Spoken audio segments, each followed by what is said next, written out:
Greetings, folks. Philip Bateman here at the Victorian State Energy Summit. I'm here with Mark Williamson from the Clean Energy Regulator, who's a leading government authority and does a few things. Mark, could you give us a bit of information about that?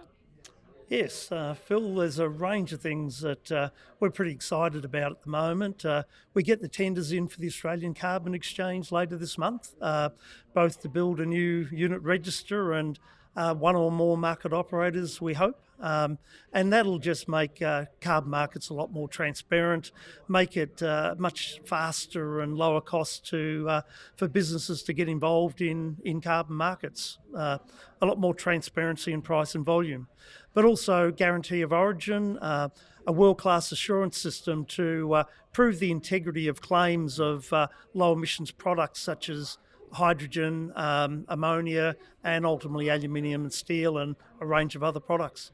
And there's been a variety of people here today from all kinds of levels of business, from sort of the impact investing side of things and then the actual technical producers. And we just heard from an Italian company that's like 80 years old who've just bought into Australia. And you represent the sort of the regulatory arm, if you will. I've heard a bit of friction today about some of the mechanisms and things that people are feeling are holding back the sector. What would you say to that?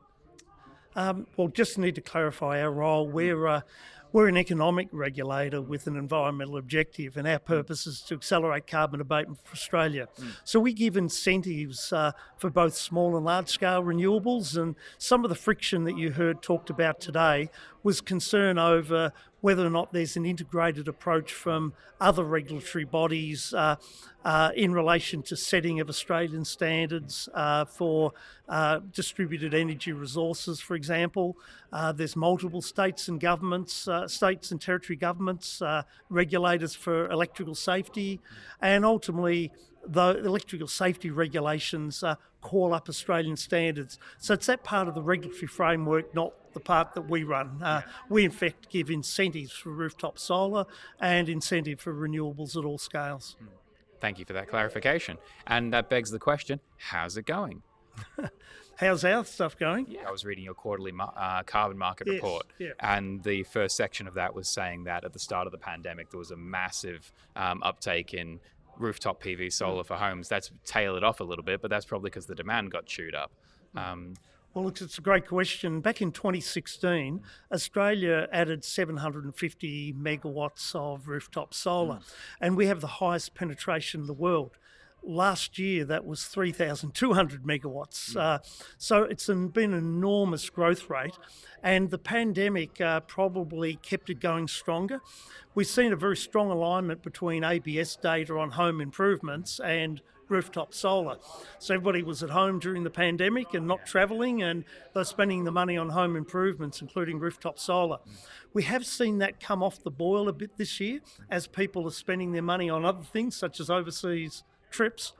But we did say in that quarterly carbon market report, we do expect this sector to rebound, and we kind of heard today from a few players saying it is happening as people start to, on 1 July, see potential increases coming through to the electricity bills. So all of this talk about energy prices is leading to consumers do what consumers do, and so hopefully we will see a pick-up later on in the year. But it's amazing, Australia has 1 in 3 properties that can have rooftop solar does, so if you exclude high density apartments, but we are seeing innovative business models to put solar on high density apartments as well. And I've been renting for a long time, and I just actually heard the question that what are people who are doing that are renting in apartments, what do they do about solar? And when I actually first moved in, or access to EV charging actually was the core of it, because when I first moved into my apartment block, the first thing I said to the owners is like, well, when can I put a charger downstairs? Because that's the limiting factor to me. And it was really refreshing to hear that I think it was by 2030, the suggestion was that it might have been 2040, it'll be a standard in all residential developments. We simply will accept it. Like, I didn't realize we didn't have air conditioners as standard 20 years ago. There was someone else on the panel said that, but I do think that's very much possible with EV charging. My chair loves the saying, we often overestimate the change in 2 years and underestimate it in 10. Yeah. And I do think that ultimately, when internal combustion engine vehicles fall away and it's all about EVs, that will have to happen. But in terms of your renting one, it's a great question. And one of the policies of the new Australian government is, in fact, solar banks and community batteries. And I think that is intended to potentially help those in high density apartments, whether they're owners or renters, to be able to access cheap solar electricity as well. So I think that's really going to be an exciting initiative. And we had Zoe Daniel chairing the first session today. We've just had Monique Ryan chairing the session you were in. What has this transition of government that's recently happened, I'd say relatively significant transition of government, how have things changed for you? Do you feel more empowered in some way? Do you think there's things you can say now you wouldn't have said back then, stuff you're excited about, or you don't have to answer the question? Well, look, as a true Commonwealth public servant, I need to say our job is truly to serve the government of the day. However, we had a lot of exciting things on the agenda anyway, and one of the things the new government said in the election campaign that it wanted us and the policy department to assist with declining the baselines for the big emitters who are covered by the safeguard mechanism. And so that's certainly something we're very excited to be part of and to work on how that policy can evolve to help Australia get faster towards its net zero by 2050 target. So certainly we expect to be very busy and very excited. We think our purpose of accelerating carbon abatement is very important, and we're happy to help out with any policies the government wants us to on that front. Right. I've got a lay question and a technical question. The amount of terms that have been thrown around here about the size of energy generation, terawatts, gigawatts, megawatts, massive numbers and figures. Is there an easy way to relate this to an individual or a household when we talk about needing X amount of baseload power or transitions? How do you basically convey that? Look, I think the simplest thing to say is this year in the whole of Australia, and it does vary, Philip, from state to state, but Australia will average 35% renewable energy in all of its grids. That's whole of Australia, and there are multiple grids. Tasmania is net 100%. South Australia now probably is over 70%. So it does vary quite a bit. That's kind of, in the overall sense, the total average has probably doubled in the last 4 to 5 years. So that's a pretty amazing result. But we do see on the current trajectory, if electricity demand stays the same, and it won't, because with electric vehicles and everything, it will increase. We are currently on a trajectory to be 50% renewables by 2026, and we will be at the government's 82% by 2030.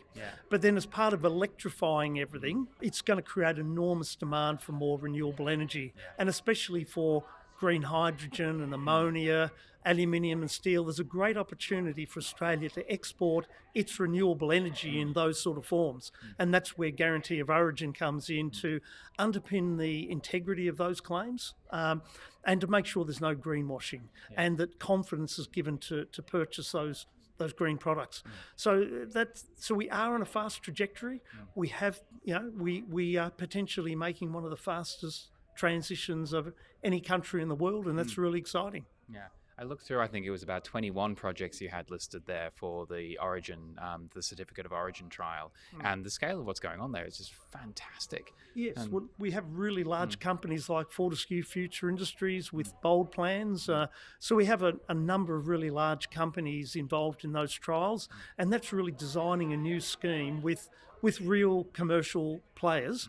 And at the same time, people in our policy department in the international area are negotiating with countries that want to buy our clean energy in all of those forms. And Australia has amazing natural advantages where we have the same land mass as the US, but 1/13 of the population.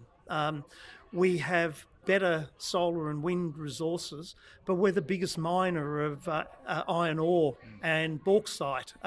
So we have all the ingredients to value add into exporting our renewable energy in all sorts of forms, whether that be a an offshore cable to Singapore, the Sun Cable project, or as hydrogen or ammonia, or exporting actually clean metals, green metals. So pretty exciting times for Australia, and some great opportunities, I think, for our economy and people generally. Two final questions. What's something you've changed your mind about recently?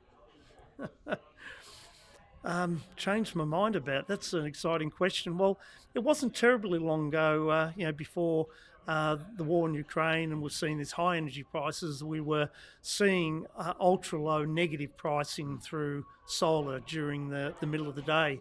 That's kind of gone away for the time being, so that's amazing how things can change. But I think for many reasons we need to hope the war in Ukraine ends, particularly for the people of Ukraine.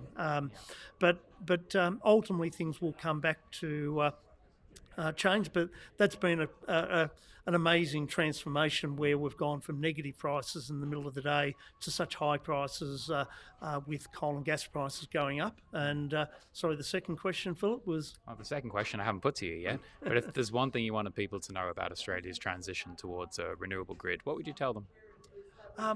Well, that we are on a fast trajectory, and the new government wants to speed that up and is proposing to invest in transmission, which we really need to, because, again, to put it in a simple way, the old coal generators were close to the big cities, close to the load sources, and that's where the grid is strong. Where our great wind and solar resources are out at the end of the grids, where the grid's quite skinny.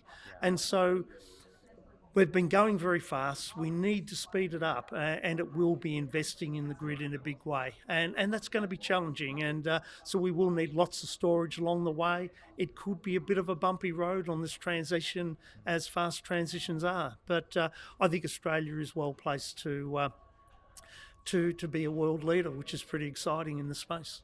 And we are in rooftop solar.